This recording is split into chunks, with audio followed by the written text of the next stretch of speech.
Magandang gabi pong muli mga kababayan. Ang pag-usapan po natin muli itong tungkol sa napipintong impeachment kay Sara Duterte. Na ito po kasi ang nangyayari. Sa ganang Palasyo Malacanang, hindi natin alam kung ano ba talaga ang plano ng Malacanang. Kasi nabanggit ni Pangulong Bongbong Marcos na huwag daw ituloy ang impeachment dahil abala, aksaya sa oras, sayang sa pondo. Okay, may katotohanan po yun, aksaya sa oras. Pero naman, ibig bang sabihin, kapag hindi ituloy ang impeachment, ay ililigtas na lang natin si Sara? Na ultimong pangulo pa mismo ang nagpo-promote na iligtas si Sara sa impeachment? Na kung tutuusin, dapat si Pangulong Marcos mismo ang mag-promote nito dahil siya mismo ang nanganganib ang buhay niya at ang kanyang posisyon bilang presidente. Pero ewan ko ba? Well, parang ganito yan. Ito sa part ng presidente, ano? Kasi siya yung leader eh. Siya yung nakakaalam. Siya yung nakakaalam kung makakabuti ba, makakasama. Kaso, marami po kasing nagtatanong at nag-aapura. Nagko-question, nagpo-protesta. Sino-sino mga to? Well, unang-una, siyempre yung kapwa natin mamamayan. Understandable naman po yun dahil, siyempre, isang simpleng mamamayan, ang nakikita lang niyan, ay yung nakikita niya, yung naiisip niya, na hanggang dito lang. Mababaw lang ang nararating ng kaisipan ng isang ordinaryong mamamayan. Pero, sa parte po ng isang pangulo, yung leader na siya mismo ang nandiyan, na nakakakita, nakaka-analyze ng mga bagay-bagay na kung ito ba'y makakabuti. Kasi marami po tayong mga ordinaryong mamamayan. Hanggang dito lang ang abot ng kaisipan natin. Kasi wala tayong alam sa mga ins and outs of governance. Pero yung isang leader, lalo na yung Pangulo, executive, alam niya lahat. Alam niya, detalyado, kung ano ang dapat at hindi. O kung meron dapat bang i-set aside, i-delay, tumatiming ba? Mayroon bang dapat timingan? Parang ganun yata naglalaro. Kasi po, tayo mga mamamayan, hindi tayo ang nandiyan mismo sa pwesto eh. Kagaya ng sabi ko nga, limitado ang ating kaalaman. Kaya, ang nakikita natin, galit tayo. Gusto nating matanggal si Sara sa kanyang posisyon. Gusto natin, siyempre, naintindihan natin kasi alam natin na mayroon siyang mga ginawang mali. Pero naman, kung sa part ng isang leader, nakikita niya yung mga implications, siya ang nakakaalam kung kailan dapat or paano. Kasi nga, itong taong in question ay hindi basta-basta. Bukod sa ito ay mga maimpluwensya, may malaking pondo on standby, may kapasidad pa ito na gumawa ng mga bagay na hindi kayang gawin itong napakabait na Pangulo natin, ng isang conventional na tao. Dahil itong Sabihin ba natin na kalaban? Yes, oo. Pwede nating tawagin, hindi natin matatawag na kalaban ni Pangulong Marcos, no? Ayaw naman makipaglaban ni Pangulong Marcos eh. Ito, pwede nating tawagin itong mga Duterte, si Sara, si Digong, na kalaban ng bayan. Diba? Kalaban sila ng bayan. Kaya itong bayan, composed of the all sectors of the society, yung mamamayan, yung civil society, and everybody. Siyempre tayo yung may karapatan tayong kumwestiyon, may karapatan tayo na ipaglaban ng isang issue kung nararapat ipaglaban. Kaya lang, sabi ko nga, hindi tayo yung nakaupo. Hindi natin nakikita ang lahat. Kumbaga, yung leader, yung palasyo, and all the people, the advisors, yung nasa circle ng presidente, para silang nakasilip sa isang microscope. Yung mga nakikita nila, hindi natin nakikita, nating mga ordinaryong mamamayan. Pero sila nakikita nila, lalo na si Pangulong Marcos na iyan ay matagal ng politiko, matagal na isang Marcos yan eh. Trained yan ng tatay niya. Pinakamagaling na presidente ng Pilipinas.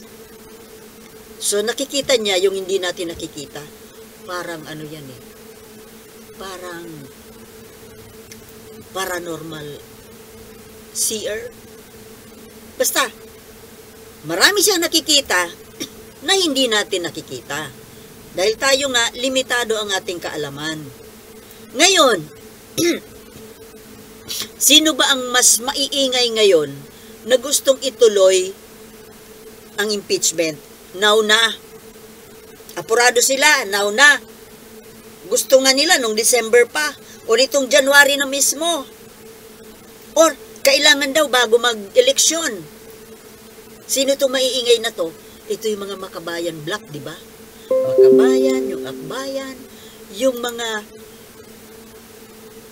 sabihin natin makakaliwa, or in general, the Dilawan side.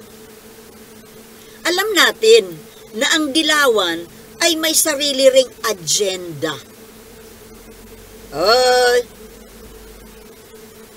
wag nang magkunwari. May sarili kayong agenda rin. Of course. Kasi nga, may sarili kayong political party na kontra nga sa Marcos. Noon pa yan. At kayo, nag-aantay lang kayo ng mga issue, mga controversy, o pagkakamali ng Pangulo. Kagaya nitong away daw. Pero sa akin, hindi naman ito away ng Marcos at Duterte. Dahil yung Pangulong Marcos, hindi naman nakikipag-away. Siya ang inaaway. So, hindi natin pwedeng tawagin na away. Kasi isa lang naman yung nangaaway. Hindi naman sumasagot ng away yung kabila. So, this is, pwede natin tawaging controversy. Issue. Itong issue ni Sara Duterte. Ayoko ngang tawagin na issue ni Bongbong Marcos at ni Sara Duterte. Issue ito ni Sara. Dahil si PBBM, wala naman siyang problema. Nagtatrabaho siya. Siya yung ginugulo. At itong nanggugulong ito yung gustong wakasan nitong mga grupo na nag-iingay sa ngayon, na inaapuran nila, kinu-question nila ang objective, yung takbo ng utak ng presidente. Kung ano daw ba talaga, gusto daw ba talagang ma-impeach? Gusto daw ba talaga ni PBBM na ma-impeach si Sara o hindi? Hindi naman siguro tanga si Pangulong Bongbong Marcos para hindi yan i-impeach. Siya yung nanganganib ang buhay. Nanganganiwa bang buhay niya, hindi lang yung buhay niya, kundi yung posisyon niya as president. Kung ang buhay niya lang ang mawawala, ang maapektuhan lang ay yung kanyang pamilya. Although malulungkot din tayo, pero first of all, malulungkot yung immediate family, yung Marcos clan, Romualdez clan. Pero, kapag nawala ang Bongbong Marcos as president, tayo na mga Pilipino at buong bansang Pilipinas ang magsasuffer. Every one of us. Well, of course, excluding the DD shits. Dahil sila yung magbe-benefit pag nagkaganon. Pero hindi natin papayagan yan, di ba? Ayaw nating mawala si Pangulong Bongbong Marcos. Gusto natin matapos ang kanyang termino hanggang 2028. Kaya nga gusto nating mawala si Sara Duterte sa pagiging Vice President dahil threat siya. Siya ay panganib sa buhay ng Pangulo at sa buhay ng ating bansa. Napakalaking panganib nitong taong ito. Now, sa question ng impeachment, na yun nga po, nag-iingay itong mga makakaliwang grupo, mga grupo nila Franz Castro. May maganda naman pong mga nagawa sila Franz Castro, lalo na dyan sa Quadcom, ano? May mga maninindigan naman sana sila.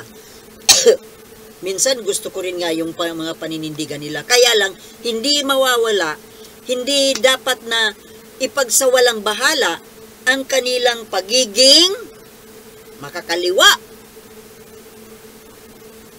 Ano ba ito makakaliwa? Anti-America to eh. Ngayon, bakit ko ikukunik ko? Di ba itong si Franz Castro at si Arlene Brosas ay tumatakbong para senador sa ditong this coming May elections. Ngayon, bakit sila nag-iingay? Bakit sila nagmamadali? Bakit nila minamadali? Bakit gusto nila na mangyari ang impeachment bago mag-eleksyon? Franz Castro and all di makakaliwa. Basang-basa po yung mga nasa isip nyo. Kaya ninyo inaapura na kailangan ngayon na, now na, para yung resulta ng impeachment ay mangyari before elections dahil baka hindi kayo manalo. Baka hindi kayo maging senador. Dahil tingnan nyo, niwala nga kayo sa, hindi kayo lumalabas sa survey eh. Maaaring hindi manalo. At siguro nararamdaman na rin niya ni Franz Castro na maaaring hindi siya manalo bilang senador o di mawawala siya sa eksena. At kung ang impeachment ay gagawin after elections para mayroon ng bagong set of senators dahil sila yung pinaka-importanteng mas importante na grupo para dito sa impeachment dahil sila yung magiging judge. Kaya nga siguro itong si Pangulong Bongbong Marcos ay medyo dinidelay itong impeachment. Nang sa ganon, magkaroon ng bagong set of senators na uupo come July 1st. By then, baka doon na itutuloy yung impeachment kasi may bago ng mga senador. Kasi maaring mawala na yung mga senador nakakampi ni Sara Duterte. Ang tingin ko, yun ang takbo ng isip ng Pangulo. Which is right. Ganyan po kasi dapat mag-isip ang isang leader. Lahat ng anggulo, lahat ng detalye inaaral. Kung ngayon ba gagawin ang impeachment, parang malabo, di ba? Kasi nandiyan pa si Bato, nandiyan si Ruben, nandiyan si Bongo, si Amy Marcos, lahat ng mga pro-Duterte senators, mga Duterte senators. Do you think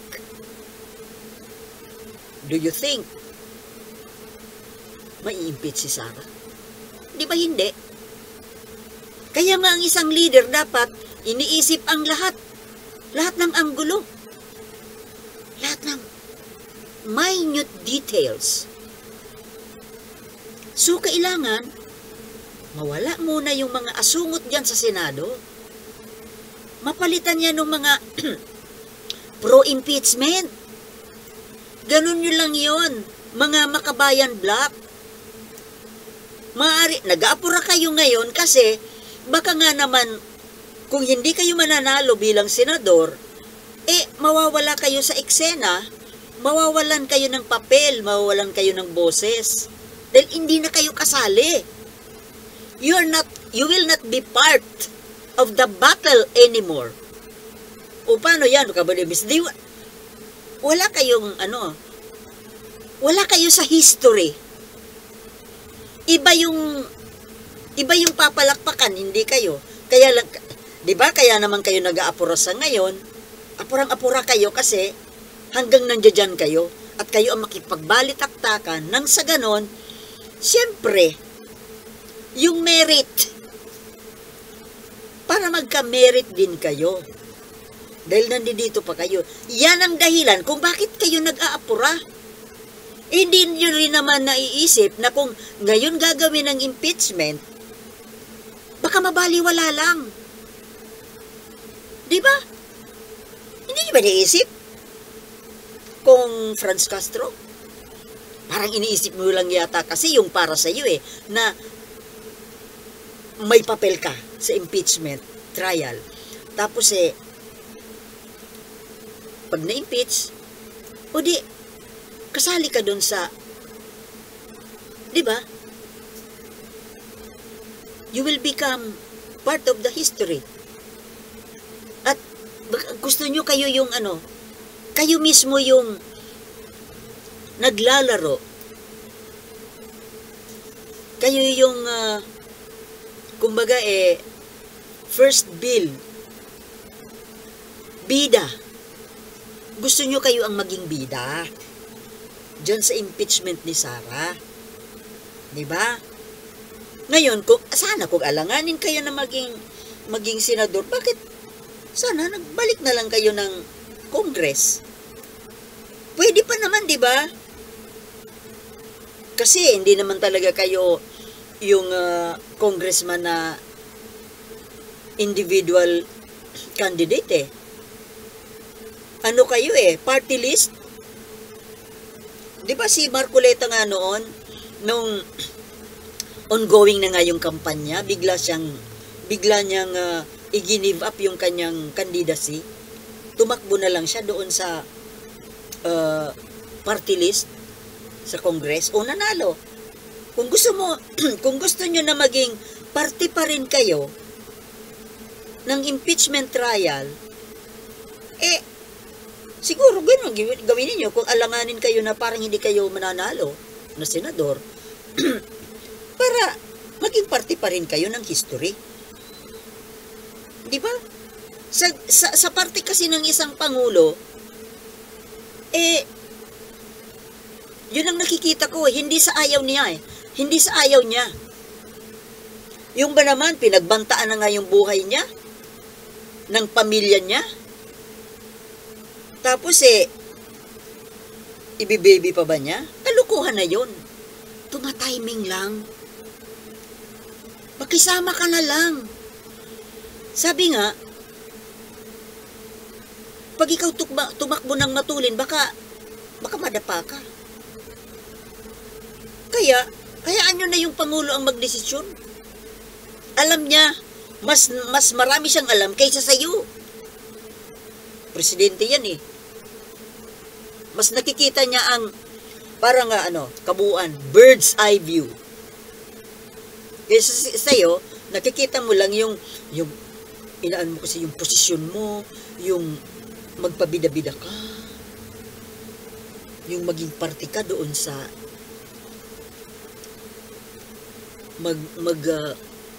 susundot-sundot kay Sarah. Magagawa pa naman yun eh. Magiging kasali ka pa rin. Kung huwag ka na mag-senador, doon ka na lang sa party list para as is where is. 'Di ba? Kaya ako naniniwala ako na itong impeachment na to tuloy yan. Tumatiming lang. At tama lang naman yun. Kasi kung ngayon nga itutuloy, delikado sa Senado. Marami pang kakampi dyan ang mga Duterte. Kailangan munang mapalitan yan ng bagong set of senators. Diba? So, yun lang po mga kababayan. Nakakainis kasi itong mga apuran ng apuran na akala mo pinapabayaan ng Pangulo. Yung mga nag-aapuran ito, yung mga lalo na yung mga liberal, mga dilawan. Kasi nga, nagmamagaling kayo. Kasi meron di kayong sarili ninyong agenda eh. Whether you accept it or not, gusto nyo rin nga na mawala si Bongbong Marcos. Gusto ninyong panay ang hanap nga ninyo ng mga mali sa mga kilos ni Marcos, ni Bongbong. Para makita ng mga tao na hindi maganda maging presidente si Bongbong Marcos. Kasi ang ipupush ninyo yung sarili ninyong kandidato na dilawan. Di ba? O, kayo mga dilawan kayo, pinagbigyan na kayo ng 36 years. Pinalayas ninyo yung maayos na Pangulo. Pumalit kayo. Pinagbigyan kayo eh. 36 years. Anong nangyari? The rest is history. Diba? So mga kababayan, dito na lamang po. Mahalin po natin ang ating bayan dahil ito lamang po ang nag-iisa nating tahanan. Thank you for watching and I'll see you in my next vlog. Peace.